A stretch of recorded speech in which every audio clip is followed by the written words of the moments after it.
তো প্ল্যানটা দিকে আমরা যদি তাকাই তাহলে যদি দেখি আমরা এখানে একটা প্ল্যান সাধারণত 4-5 ফিট লেভেলে কাটা হয়। তো সেজন্য যে ওয়ালগুলা উপরে আছে সেগুলা আমরা এখানে বোল্ড দেখতে পাচ্ছি। তো এই বিষয়টাকে কিভাবে আমরা রাইনোতে নিতে পারি সেটাই এখন দেখাবো।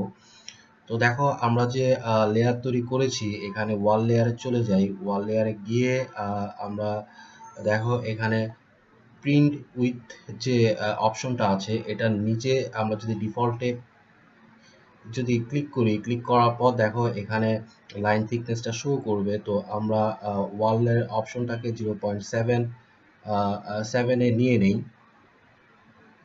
তো এটা নেওয়ার পর চাইলে এরকম যদি আরো লেয়ারের থিকনেস বাড়াতে কমাতে চাও তোমরা এই অপশন থেকেই আসলে বাড়ানো কমাতে হয় আর কি।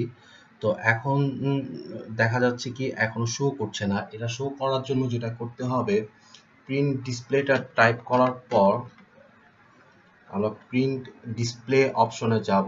প্রিন্ট ডিসপ্লে টাইপ করার পর দেখো এখানে যে লেখাটা উঠেছে যে স্টেট অফ করা আছে, আমরা যদি স্টেটটা অন করে দিই তাহলেই তোমার জিনিসটা পুরোপুরি চলে আসবে। তো এখন আমি তোমাদের হ্যাচটাও দেখিয়ে দিই কিভাবে হ্যাচটা করতে হয়। আমরা আরেকটা লেয়ার নিলাম। লেয়ার নেওয়ার পর এটাকে আমরা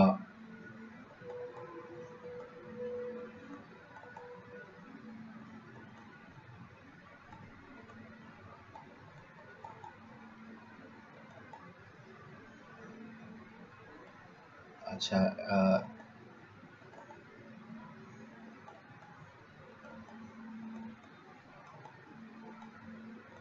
এটাকে আমরা যদি এখানে গিয়ে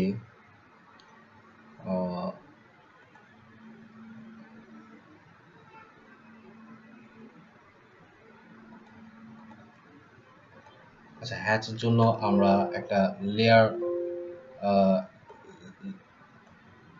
একটা লেয়ার নিয়ে নিলাম।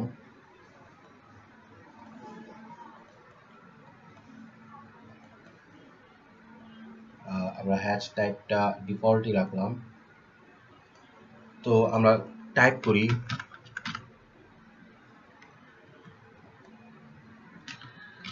HATCH হ্যাচ, টাইপ করলাম, তারপর সিলেক্ট করলাম, এন্টার দিলাম। এন্টার দেওয়ার পর একটা পপ আপ মেনু আসবে। তো আমাদের প্রয়োজন হ্যাচ 1 লাইনটা,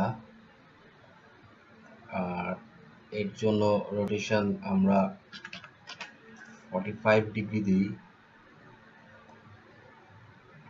চলে গেল কেন বুঝলাম না।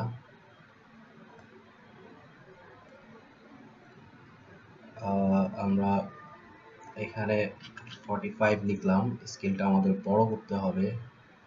স্কেলটা আমরা যদি 100 করে দেই, বড় করে দেখি কি অবস্থা হয়েছে। আর একটু বাড়াতে হবে। 300 ইজ পারফেক্ট আমার মনে হয়।